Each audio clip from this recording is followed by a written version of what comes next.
Communications Assistant Secretary Mocha Uson has resigned, and this comes after she accused lawmakers of holding the PCOO's budget hostage to get back at her.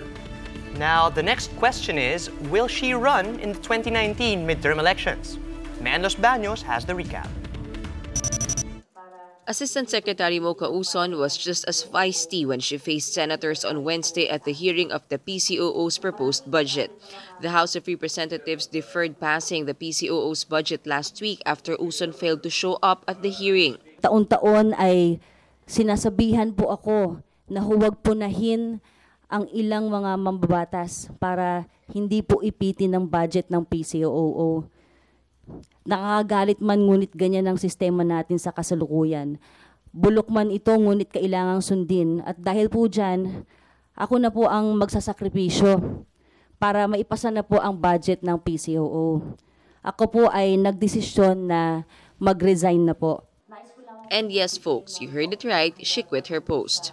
Senators were not able to query Uson further. She immediately asked permission to leave the hearing after reading her statement. But if Uson's and the administration's critics think they've seen the last of her, well, they might be in for the fight of their lives. Kung ano yung ginawa ko po nung panahon ng kampanya, ganun po, suntukan tayo, bakbakan tayo. Huwag niyo na po akong pigilan. May mga epal na senador at mga kongresista. Kasi sumusobra na sila eh. Ma'am, like pong pangalanan? Abangan nyo na lang po, may vlog naman po ako. So, raratsyada tayo doon. Bakbakan na to. Uson is also thinking of taking a shot at a Senate or congressional seat next year, now that she's no longer holding a government position.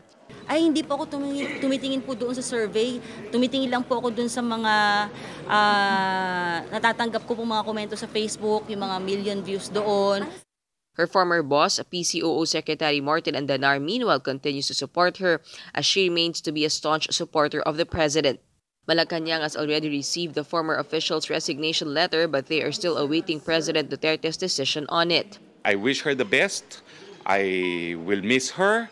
And but she did make it clear na papagpapatuloy po niya ang advocacy. Lagot po sila lahat kay Mocha Uson. Before she resigned, Uson lit social media on fire for the gaffes posted on her blog. 2 months ago, the video on federalism, which featured a dancing Drew Olivar, drew flack for the song's reference to a woman's private parts. A few weeks ago, the former government official apologized to the deaf community for another video showing Olivar allegedly mocking the sign language.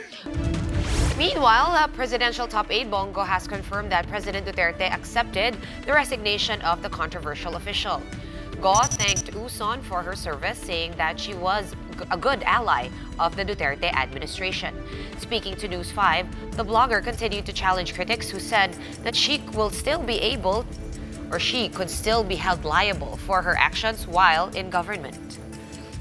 Aba, di maganda. Tignan natin kung may mapatunayan sila. At ganoon din ay hahabulin din natin yung mga yan, yung mga komunista na nagtatago sa kanilang party list. Ang ba nila ginagasta yung pondo ng bayan. Una-una po, magiging aktibo sa aking vlog, sa Mocha Uson vlog. At meron po ako magiging daily radio program po.